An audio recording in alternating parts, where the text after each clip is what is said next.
ඔයාට කවදද හිතලා තියෙනවද අපේ හිතේ කිසිම ප්‍රශ්නයක් නැති වෙලාවකවත් එහෙම නැත්නම් අපේ වටපිටාවේ අපිට කිසිම ප්‍රශ්නයක් නැති වෙලාවක උනත් අපේ හිතේ ලොකු බරක් දැනෙනවා එහෙම නැත්නම් අපේ හිතේ නිකන් අමුතුම නිකන් ඒක ඔළුව සමහරට ඔළුව රිදෙනවා එහෙම නැත්නම් හිතේ ලොකු බයක් තියෙනවා අනාගතය ගැන බයයි එහෙම නැත්නම් අතීතයේ වුණ සිදුවීමක් ගැන හිත බය වෙනවා නිකන් ඒක බයමත් නෙවෙයි ඒක නිකන් අමුතු හැඟීමක් නිකන් කෙලිම කිව්වොත් එimhe ඔළුවේ ලොකු බරක් තියෙනවා වගේ දැල්ලා තියෙනවද ඔයා දන්නවද මේ ලෝකේ තියෙන ලොකුම හිරගෙදර යකඩ කූරු ගහපු එහෙම හිරගෙදරක් නෙවෙයි.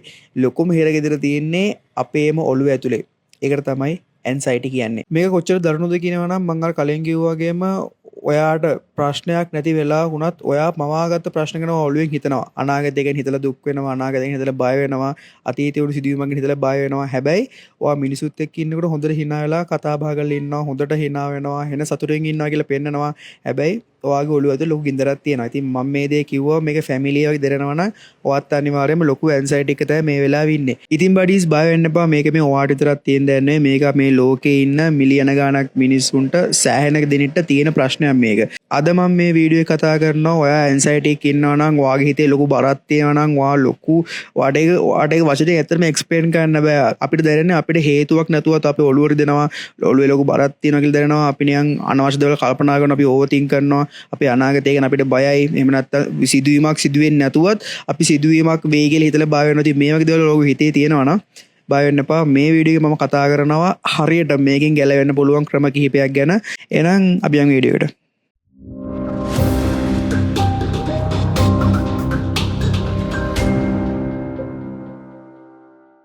ඉතින් බඩිස් පළවෙනිම පියවර තමයි ඔයා මේ වෙලාවේ ඉන්නේ ඇන්සයිටි එක කියන එක පිළිගන්න. එහෙම නැත්නම් ඇක්නොලෙජ්මන්ට්. ඒ කියන්නේ මම මේ වෙලාවේ ඉන්නේ ඇන්සයිටි එක. එහෙම නැත්නම් මගේ මේ වෙලාවේ ඔළුවේ වැඩ කරන සිතුවිලි එච්චර හොඳ දේවල් නෙමෙයි. මම මේ වෙලාවේ අනවශ්‍ය දේවල් හිතනවා. එහෙම නැත්නම් මගේ මේ ඔළුවේ ලොකු බරක් තියෙනවා. ඒක පිළිගන්න එක. මොකද ගොඩක් වෙලාවට ඔයා සාංකාව එහෙම නැත්නම් ඇන්සයිටි එක කියනකොට ඔයා ඒක පිළිගන්නේ නැහැ. ඔයා ඒකට චැලෙන්ජ් කරනවා. ඔයා ඒකට හේට් කරනවා. ඔයා ඒකට වෛර කරනවා. ඔයා ඒකත් ඒ ෆයිට් කරන්න හදනවා. ඔයා හිත කියන්නේ ඒවා හිතන්න නැතුව ඉන්න try කරනවා. ඔයා ඒකත් එක්ක ෆයිට් කරන්න ඔයා තවදුරටත් අමාරු වෙනවා මිසක් ඔයාට බෑ ක්ලියර් මනසකින් කියන්නේ පැහැදිලි මනසකින් ඒක දැකලා ඉතින් මූව් වෙන්න ඔයාට බෑ. ඒ නිසා පළවෙනිම පියවර තමයි ඔයා පිළිගන්න. මොකද ඒක පිළිගන්න එකට ලැජ්ජ වෙන්න ඕනේ නැහැ. මොකද මේ ලෝකේ තියෙන හැමදේම වෙනස් වෙනවා. right? මේ ලෝකේ තියෙන හැමදේම වෙනස් වෙනවා. මේ ලෝකේ තියෙන හැම දෙයක්ම අපිට සෆර් කරන්න තියෙන දේවල්.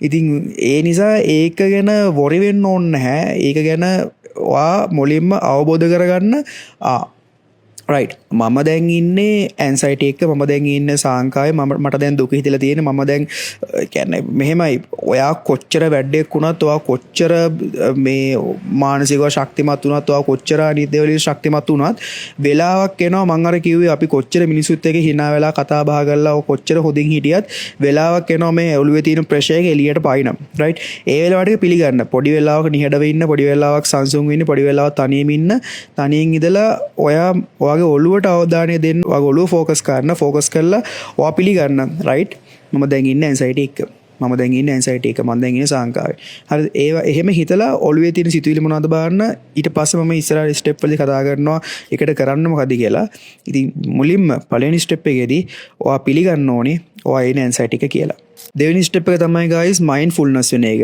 මේ mindfulness වෙන එක කියන්නේ මේ anxiety එකකින් බේරෙන්න විතර නෙවෙයි අපේ ජීවිතේ අපි කරන හැම දෙයකටම මාරම විදිහේ වැදගත් වෙන පොඩි method එකක්.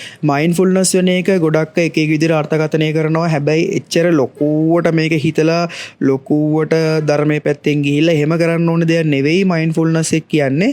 ඔයාට පුළුවන් නම් ඔයාගේ හිතේ එන thoughts එහෙම නැත්නම් සිතුවිලි වලට react කරන්න නැතුව පොඩි වෙලාවක් ඉඳලා මට මේ සිතුවිල්ලක් ආවා කියලා ඒක ජජ් කරන්න. ඒ කියන්නේ ඔයාට එන හැම තෝට් එකකටම ඔයාගේ ඔළුවට එන හැම සිතුවිල්ලකටම ඔයාව කන්ට්‍රෝල් කරන්න දෙන්නේ නැතුව ඔයාට පුළුවන් නම් ඔළුවට සිතුවිල්ලක් ආපු ගමන් ඒක ජජ් කරන්න. ඒ කියන්නේ හිතන්න ඔයාලට කවුරුහරි මොකක් කර කිව්වා කියලා රයිට් මෙයා මට මෙහෙම කිව්වා දැන් මෙයා මං ගැන මොනවා හිතයිද දන්නේ නැහැ මට ඉස්සරහට මොනවා වෙයිද දන්නේ නැහැ මිනිස්සු මං ගැන මොනවා කතා වෙයිද දන්නේ නැහැ. අන්න ඒ වගේ ඔළුවට සිතුවිලි එනවනේ. ඒ සිතුවිලි ආපු ගමන් ඒකට එකපාර රියැක්ට් කරන්න නැතුව එහෙම නැත්නම් ඒ සිතුවිලි ගැන worry වෙන්නේ නැතුව ඒක ඕවර්තින්ක් කර ඒකම හිත මෙහෙම කරොත් හරියද අරව කරොත් මේ වගේද එහෙම කරන්නේ නැතුව මට මෙහෙම සිතුවිල්ලක් ආවා රයිට් මට මෙහෙම සිතුවිල්ලක් ආවා දැන් මේක ඇන්සයිටි මේක මේ හොඳ දෙයක් නෙවෙයි මම මේක රියැක්ට් කරන්න හොඳ නෑ මං චුට්ටක් මේකෙන් අයින් වෙලා හිටියට මේක හරියනවා එහෙම නැත්නම් ඔයා කැමති දෙයක් පොඩ්ඩක් කරා දැන් සින්දුවක්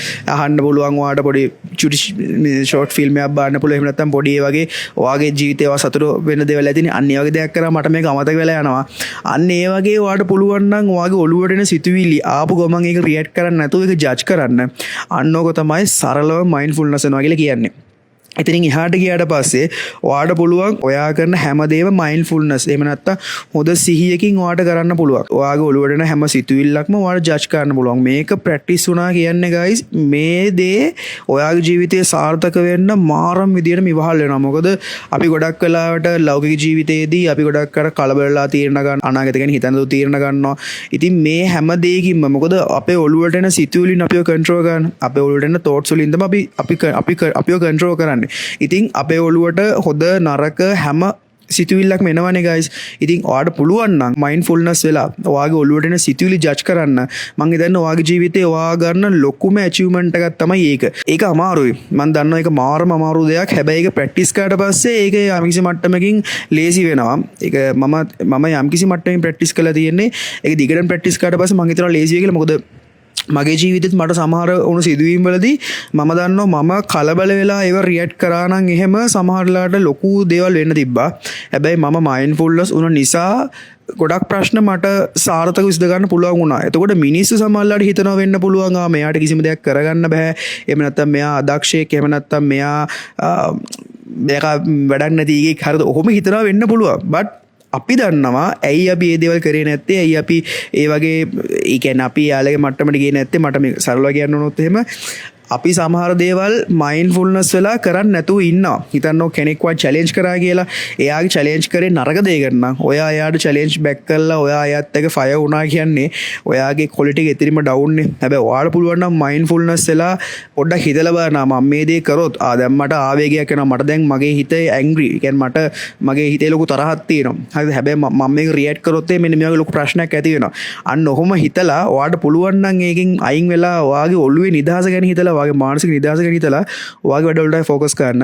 මම හිතනවා ඔයා මිනිස්සුන් ප්‍රූව් කරන්න යන්න ඕනේ නැහැ. ඔයා වැඩක් කියන එක. ඔයා වාටන් ප්‍රූව් කරලා ඉවරයි ඔයා වැඩක් කියන එක. ඒ මිනිස්සු අදවව තේරුම් ගන්න නැති වෙයි. හැබැයි කවදද දවසක ඔයා මොකක් කරලා ලොකු අචීව්මන්ට් එකක් ගත්තට පස්සේ ඒ මිනිස්සුම තේරුම් ගනි ඇත්තටම වැඩ කවුද කියන එක. ඉතින් අමතර දෙයක් කිව්වේ ඔයාට මම එක්සැම්පල් එකක් කිව්වා ඇත්තටම. ඉතින් ඒ වගේ ඔයාට පුළුවන් නම් මයින්ඩ්ෆුල්නස් කියන එක ප්‍රැක්ටිස් කරන්න. ඔයාගේ ජීවිතේ ඔයාට ඉස්සරහට එන ගොඩාක් ලොකු ප්‍රශ්න වලට ඔයාට සාර්ථකව මුහුණ දෙන්න පුළුවන්. තුන්වෙනි පියවර තමයි don't judge the future. ඒ කියන්නේ guys අපි ගොඩක් වෙලාවට කරන අරක වැඩක් තමයි මේ වර්තමාන අපේ තියෙන සිටුේෂන් එකත් එක්ක අපි අනාගතය ජජ් කරන්න යන එක. සමහරලාට අපිට එතනදී අපිට කන්ට්‍රෝල් ගන්න බැරි දේවල් ගැන අපි හිතනවා. ඒ කියන්නේ හිතන්නකෝ ඔයා හොඳට ඉගෙන ගන්නවා. ඔයා හොඳට පාඩම් කරනවා. right? ඔයා එක්සෑම් එකකට පාඩම් කරන ගමන්. හැබැයි ඔයා එක්සෑම් එකකට පාඩම් කරන ගමන් වුණත් ඔයා හිතනවා මට මේ එක්සෑම් එක කරගන්න පුළුවන් වේද? මට පාස් වෙන්න පුළුවන් වේද? මට A එකක් ගන්න පුළුවන් වේද? මට ලකුණු 70 ගන්න පුළුවන් වේද? right? එහෙම නැත්නම් ඔයා යුනිවර්සිටියක් ඔයාගේ හිතේ තියෙන මට යුනිවර්සිටිය යන්න පුළුවන් වේද? ඔයා හිතේ ඔයා ලොකු ඇන්සයිටි එකකින් වැඩ කරන්නේ. ඒක නිකන් ඔයා හිර කූඩුවක දාගෙන ඔයා අත් දෙක දඟවල් දාගෙන ඔයා පාඩම් කරනවා වැඩක් ඒක. ඇන්සයිටි එකකින් වැඩ කරනවා කියන්නේ. ඔයා රිලේෂන්ෂිප් එකේ හිටියත් මෙයා වෙනස් වේද? මෙයා මාව දාලේද? මෙයා මාව රවට්ටයිද? ඔය වගේ ගොඩාක් නෙගටිව් thoughts ඔයා හිතේ දාගෙන හිටියම මේකත් ඇන්සයිටි එකක් තරහ කොටසක්. ඉතින් මෙහෙම හිටියට පස්සේ ඔයා හැම වෙලේම මේකෙන් සැකෙන් බාන ගන්නවා. ඉතින් මේ වගේ ප්‍රශ්න වලට පස්සේ ගොඩක් වෙලා රිලේෂන්ෂිප් එක එන්න එනවා. ඉතින් ඒ වගේ ඔයාට පුළුවන්කමක් තියෙනවා නම් අනාගතය ගැන ජජ් කරන්නේ නැතුව, ඒ කියන්නේ අනවශ්‍ය විදියට රයිට් ඔළුවෙන් හිතලා බලලා අනාගතය ගැන තීරණ ගන්න කියන නෙවෙයි මම මේ කතා කරන්නේ. අනවශ්‍ය විදියට අනාගතය ගැන ජජ් කරන්නේ නැතුව ඔයාට වර්තමානයේ ජීවත් වෙන්න පුළුවන් නම් ඒක මිනිහෙක් ගන්න ලොකු ඇචීව්මන්ට් එකක්. මොකද අපි ගොඩාක් වෙලාවට අපි අනාගතය ගැන ජජ් කරනවා රයිට්. අපි හිතනවා මට මෙහෙම වේද, අරක වේද, මේක වේද, මම මේ දේ කරොත් හරියද, අර දේ කරොත් මට මෙහෙම වේද. අන්න ඒ වගේ අපි අනවශ්‍ය විදියට අනාගතය ගැන හිතලා අපි worry වෙනවා. අන්න ඒක උදේ ප්‍රශ්න එහෙම නැත්නම් තරහ ගන්නවා. මිනිස්සුත් එක්ක තරහ ගන්නවා. මිනිස්සුන්ට වෛර කරනවා. සමහරලාට ඒ දේ වෙන්නේත් නැහැ. ඔයා හිතින් ප්ලෑන් කරනවා මම මෙහෙම කරොත් හරිය, අරක කරොත් හරිය, මෙහෙම කරොත් හරිය, මම මේ දේ කරපු නිසා මෙහෙම වෙයි. සමහරට ඒ දේවල් ඇත්තට වෙන්නේත් නැහැ. ඒ මිනිස්සු එහෙම හිතලත් නැහැ. හැබැයි ඔයා හිතෙන් ඔයා ලොකු ඇන්සයිටි එකක් ඉන්නවා. ඔයා අත් එක්කම තරහ කරනවා. ඔයා ඔළුව දෙකට බෙදාගෙන ඔයා දෙකත් එක්ක ආගියු කර ගන්නවා. මෙහෙම කරමුද, අරක කරමුද. what is this bro? ඒක මාරම ලොකු මන් දන්නේ ඒක මාරම ලොකු කොහොමද කියන්නේ ට්‍රැප් එකක් වගේ ෆියුචර් ගෝල්ස් කරන්න ඔයා ලොකු ට්‍රැප් එකක් හරිද ඒ නිසා ඔයා ඇන්සයිටි එකකින් ඉන්නේ තේරුම් ගන්න ඇන්සයිටියක් හැදෙන්න ලොකුම හේතුව තමයි අපි අනාගතය ගැන අනවශ්‍යව ජජ් කරන එක. ඉතින් තුන්වෙනි මෙතඩ් එක තමයි අනාගතය ගැන ජජ් කරන්න නතර කරන්න. ඔයාට පුළුවන් වර්තමානයේ ජීවත් වෙන්න වර්තමානයේ ඔයා ගන්න ඇක්ෂන්ස් හරි විදිහට ගන්න. එහෙම ගත්තොත් එහෙම ඔයාගේ අනාගතය ඔයාට හදා ගන්න පුළුවන්. හතරවෙනි ස්ටෙප් එක තමයි guys do one thing at a time. ඒ කියන්නේ guys anxiety එක ඉන්නකොට දැන් මට මේක ගොඩක් වෙලාවට වෙන දෙයක්. මම කැම්පස් එකේ වැඩ කරනවා. මගේ ෆ්‍රීලාන්සින් ප්‍රොජෙක්ට් මම කරනවා. ඒ ෆ්‍රීලාන්සින් ප්‍රොජෙක්ට් වලට අමතරව මේ වගේ YouTube එකේ social media content කරනවා. ඊට පස්සේ ගෙදර වැඩ වලට focus කරන්න වෙලා තියෙනවා. එතකොට අප්පච්චිගේ වැඩ වලට මට business වලට උදව් කරන්නලා තියෙනවා.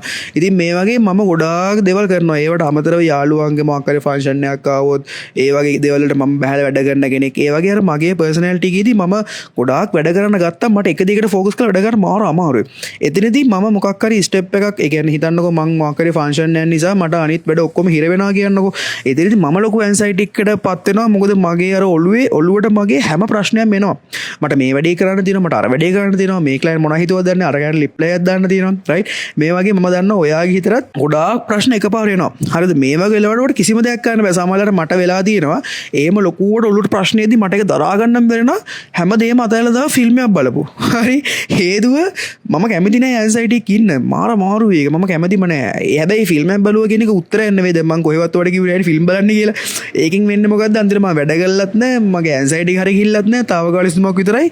මම ඒ වෙලාවේ පොඩි ආතල්ලක් කරලා ෆිල්ම් එකක් බලලා. රයිට්. එතනින් එහාට ඇන්සයිටි සමහරට වැඩි වෙනවා. මොකද මගේ කාලේ අඩු වෙලා මම වැඩක් කරලත් නැහැ හරියටම. ඉතින් ඒ නිසා ඒව වැඩ කරන්න යන්න ඕනේ නැහැ ඔයා.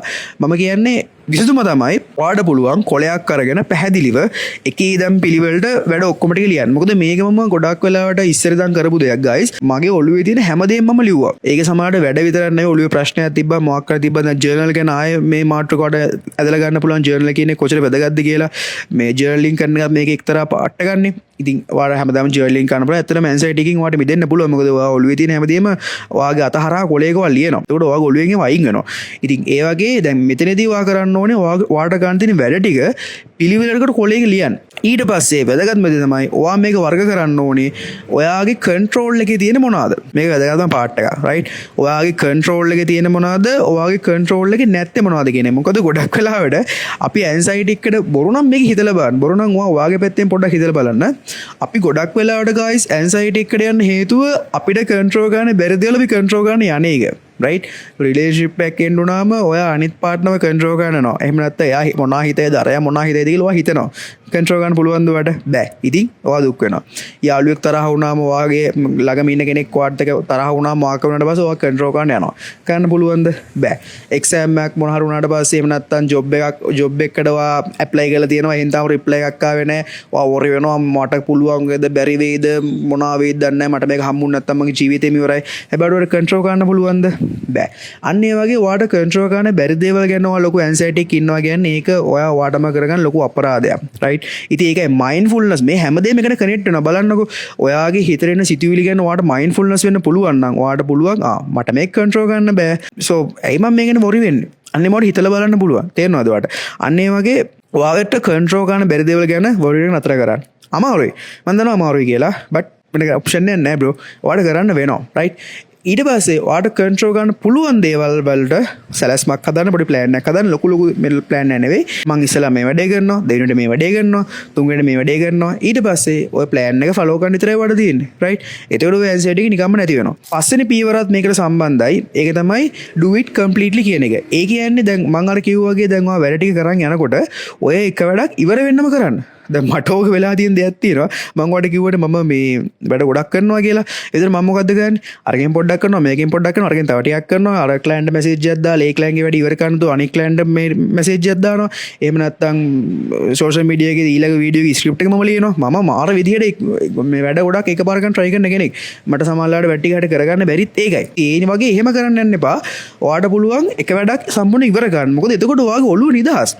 අඩුතර මේ ඔලුව කෑලි හැකට කැල්ල දවන දැන්වා ගොලුව කැටතින කෑලි පහකට රයි් අන්නේ වගේ පසන පිවර අනිවාරය මතතියාගන්නවා වැඩ කරන්නකොට ඒ වැඩ ඉවර කල්ලම දාන්න ඒ වැඩ සම්පන ඉවරකට පස්සේ වට පුළුවන් ඊලගඩට ෆෝගස් කරන්න ඉතින් ම හිතන මං අද වැදගත් කටෙන්ඩක් වාද ශයකරගත්ත කියලා මොකද ඇන්සයිට කියන්න ගයිස් වැඩගන්න මිනිහෙක්ට එමනත්තම් බ්‍රේකප්පුන මිනිස්සුන්ට එමනත්තම් මොක්කරේ ජමං ජීවිතේ ෆේලිය කියන කට්ටියට හරිද එමනත්තා මොකල්ලක ඇචිවමට ඇචව කරගන්න ට්‍රයිගන්න කට්ටියට මහන්සිලා වැඩගෙන මිනිස්සුන් මේ හැම ජාති මිනිහගේ ඔලුවේ තියෙන ලොකුම චැලෙන්ජිම් පාට්ටගත්තමයි මේ ඇන්සයිටික් කියල කියන්න මොකද එයා අනාගත ගැන බොරි වෙනවා තමන්ට කන්ට්‍රෝගන බැදිවලගෙන බොරි වෙනවා ඊට පස්සේ තමන් ගොල්ුවේ මොලොකු ප්‍රශ්න ඇති කරගෙන ඒගෙන හිත බොරිවී ඉන්න එම වෙන්න ඔන්න හැ වාට පුළුව ම මේක විස්ටප් එක ෆලෝ කල්ලා වගේ අනාගතය හදාගන්න ඉතින් ම හිතනවා ම අද දවසේ තුවලත්තක වැලියබල් හොද කටෙන්ඩක් ෂය කරගත්ත කියලා තිහෙම හිතනවනම් වාට පුළුව ලයි කරලා ෂය කරලා මේ වගේ වැදගත් වීඩියෝස් බලන්න අපිත් එක්ක සබස්ට්‍රයිප් කරලා එකතු වෙලා ඉන්න. ඉතින් වැදගත්ම දේ තමයි guys මේවා මේ වගේ content ගොඩක් YouTube එකේ popular වෙන්නේ නැහැ. මොකද මිනිස්සු බලනවා තම ප්‍රශ්න දාගත්තට පස්සේ subscribe කරන්න යනවා. ඒක it's okay. ඒක වා කැමැත්ත. but මම කියන්නේ ඔයාලට පුළුවන්කමක් තියෙනවා මේ content එක ඔයාගේ anxiety එකේ ඉන්න යාළුවෙක්ට ඔයාගේ පවුලේ කෙනෙක්ට එහෙම කෙනෙක් share කරන්න ඔයා ඒ කෙනෙක්ට ගන්න ලොකුම ලොකු උදව්වක්. මොකද මම පොඩ්ඩක් follow කරලා බලලා YouTube එකේ anxiety ගැන මේවයි කටෙන්ට් එකක් තිබෙන හැ ඉතින් ඒ නිසා තමයි මම මේක කරන්න හිතුවෙත් ඉතින් guys මං විශ් කරනවා මං දන්නවා ඔයාලට පුළුවන් අනිවාර්යයෙන්ම ඔයාගේ achievement වලට යන්න ඔයාගේ ජීවිතේ හදාගන්න ඒ යන ගමනේදී ඔයාලට උදව් වෙන්න පුළුවන් හැම ආකාරයකින් උදව් වෙන්න මං එක කැප වී සිටිනවා එහෙනම් next week එකේ මේ වගේ ලස්සන වීඩියෝ එකකින් හම්බෙමු එතකන් ඔයාලා හැමෝටම ජය වේවා